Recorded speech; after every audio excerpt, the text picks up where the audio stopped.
Hello, Good morning. I'm Lori, I'm Rocky. and we are While We Still Can. We're going to talk about buying an RV lot this morning. Jason from No Sticks, No Bricks mentioned it in his latest video, which I highly recommend you go out and watch. Boy, did they have fun in Michigan. Jason wants to know about some of the details about buying an RV lot because he and Jen are thinking about it. We own one already, so we thought maybe we would put out a video and kind of tell you some of the things you should take into consideration if you're thinking of buying an RV lot. Okay?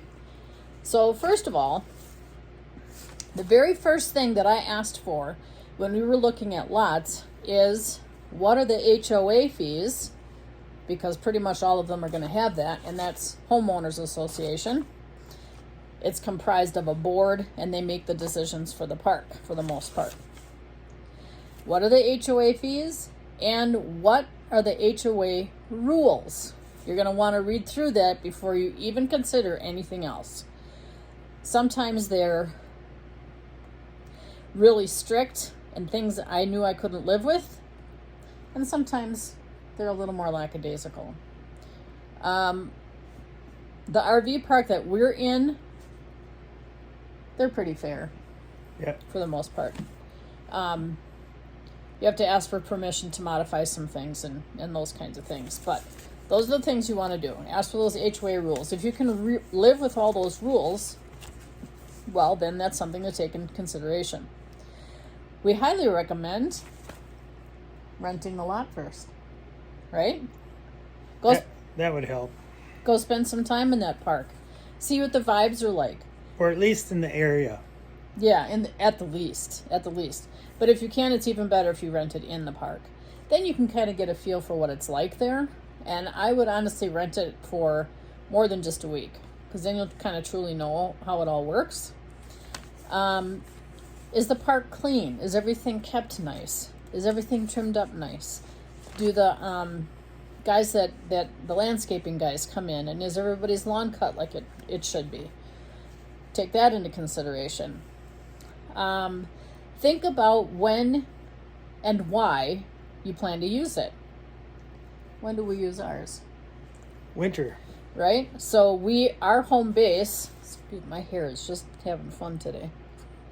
Mine too. Yes. We use ours in the wintertime because Wisconsin winters are not pleasant. And we're in northern Wisconsin, so it's even less pleasant.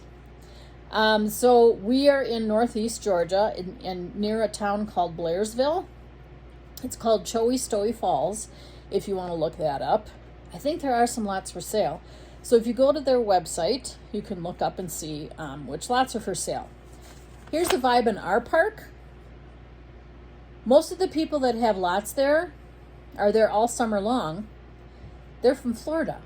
So Florida's too hot. So they come up to the northeast Georgia. So it's a little cooler. A lot of police. A lot of retired police officers. Which is nice. It is. So it gives us some satisfaction knowing that our lot is actually safe when we're not there. Okay? But then when we get there, which is generally November-ish, then they're gone. Because as soon as it hits like 65, they're like, ooh, too cold, gotta leave. So then they head down to Florida. There are those that live there pretty much full time or stay there most of the time. And so we're not totally alone there. But there's enough for us to talk to and get to know and go and visit. So find those kinds of things out. When you plan to use it is going to have a bearing on whether that's the place for you or not. Jen and Jason are thinking of potentially, maybe, getting something in Michigan. They have to think about, okay, so how long is our season going to be? And is the park shut down? Part of it. Our park is open 365 days a year. They never shut off the water. The internet's always going, and those kinds of things. So think about that when you're getting a lot. We also look at the idea of winter. There isn't that much stuff we want to do in the south. As in the summer, if you'd buy a place in the north, you only got so many months, and we like to travel in the north. We want to go to Alaska and Canada and Glacier and the Tetons and Colorado and all over the place. So we like to have, our most of the year free for running. Right. Do you plan on building a mini house there later, perhaps? So there is a RV park in Georgia called, I think it's Creek's Crossing or Crossing Creek, something like that. Those lots are really expensive, but their HOA allows you to build a small home. I'm talking maybe 400 or 500 square feet, and you can park your rig next to it. So that's something that maybe I would have looked into a little bit better at that time when we were interested in buying, because now we kind of want to do that. Reason? Because we know it's going to be looked at when we're not there, and there's somebody to take care of the grass and stuff.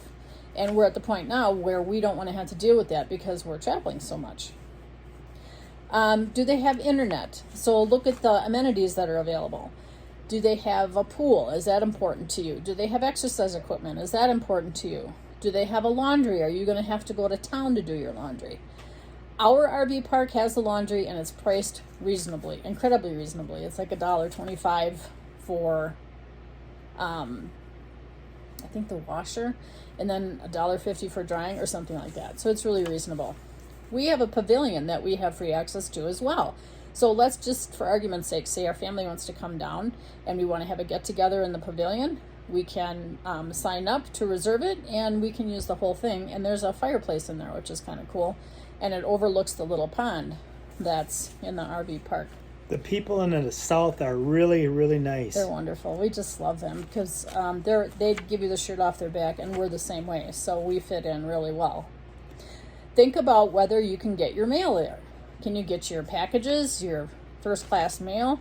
Can you get those things there? We can. We actually have a United States Postal Service address. So we have our own mailbox. We can get whatever we want when we're there. If you have children or grandkids that plan to come visit, is it kid-friendly? Are there things for the kids to do? Think about that. Our park is not necessarily kid-friendly because there's no swings. There's not a sandbox or anything for them to really do. And we don't like kids. I'm just kidding.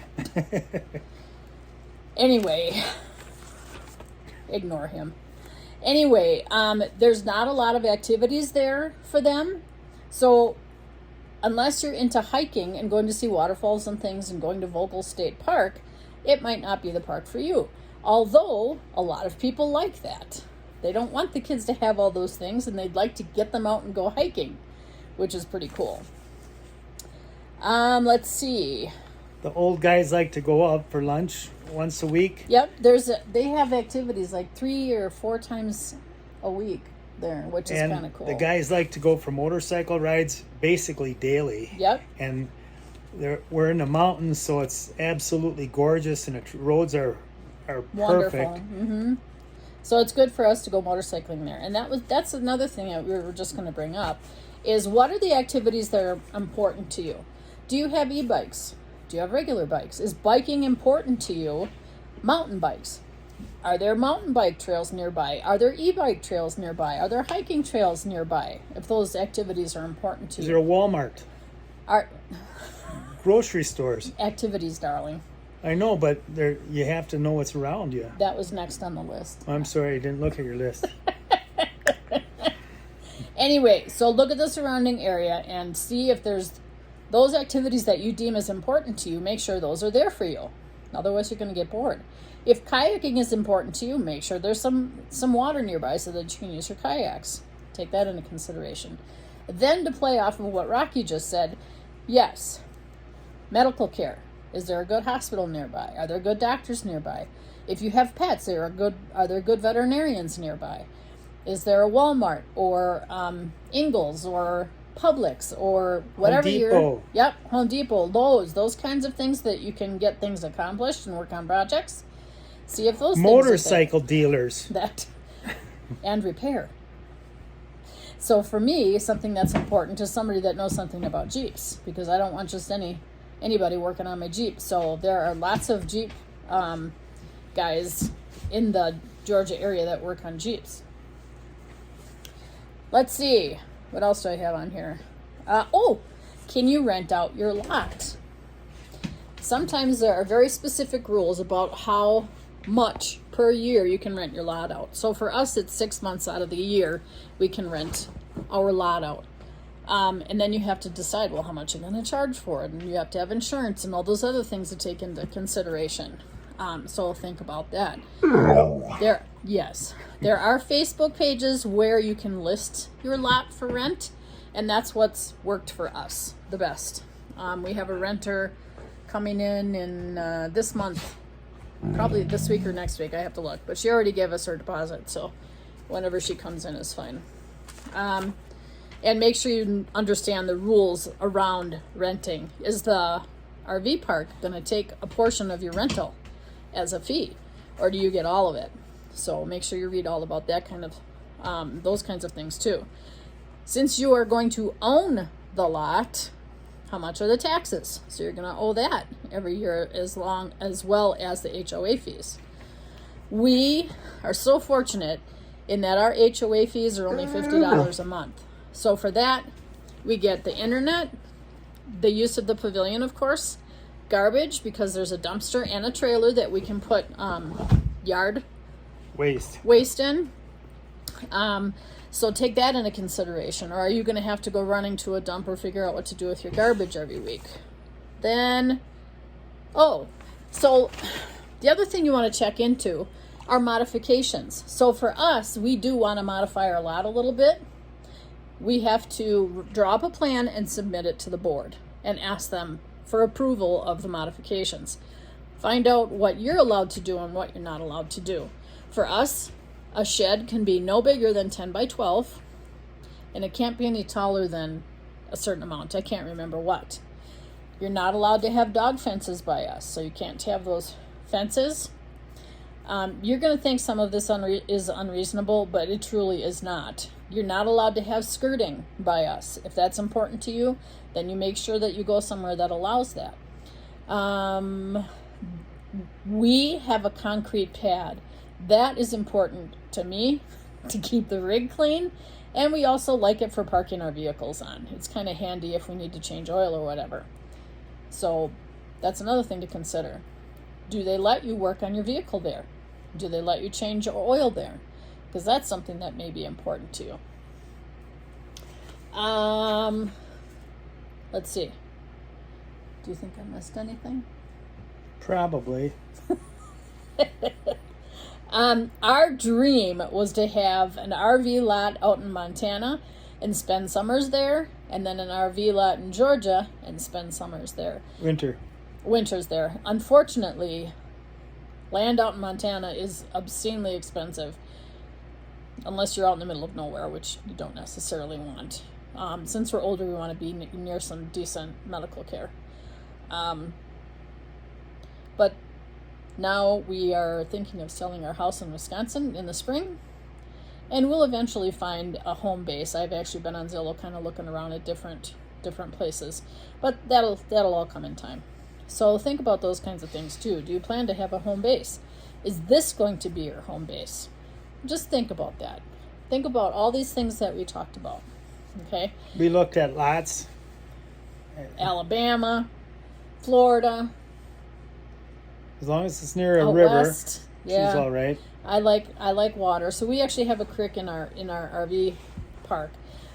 But the only regrets that I have are I wish I would have paid more attention to where the lots were, because I may have waited for a creekside lot because they're awesome, and perhaps one that's positioned on an end or a little bit better. Ours is a little tricky to get into if you have a big rig. Do you have any things that you kind of regret or wish were a little different? Wish I could have a garage, but Yeah, you got a shed. So he monkeys around on the shed, and we can put our motorcycles in there. So that's something else too. If you're going to get a shed and you're limited to a certain size, are you going to get your stuff in there? Is it going to be big enough to put your motorcycles in, your kayaks, or whatever you plan on storing in there? So think about that. If you guys have any other questions or think of some things that we didn't think about, please comment below. make sure you subscribe, share, like, and Dislike? do all the things. No, don't dislike. Okay. We're nice. We're not mean. We help. We hope you all are having a great day. It's sunny here in Granby, Colorado, and we're going to try and get on the motorcycles today and get in the park. That can't happen until 2 because I don't have passes, but we'll give it a shot. Hope you're having a great day, and we are, Out of here. while we still can. Do it while you still can.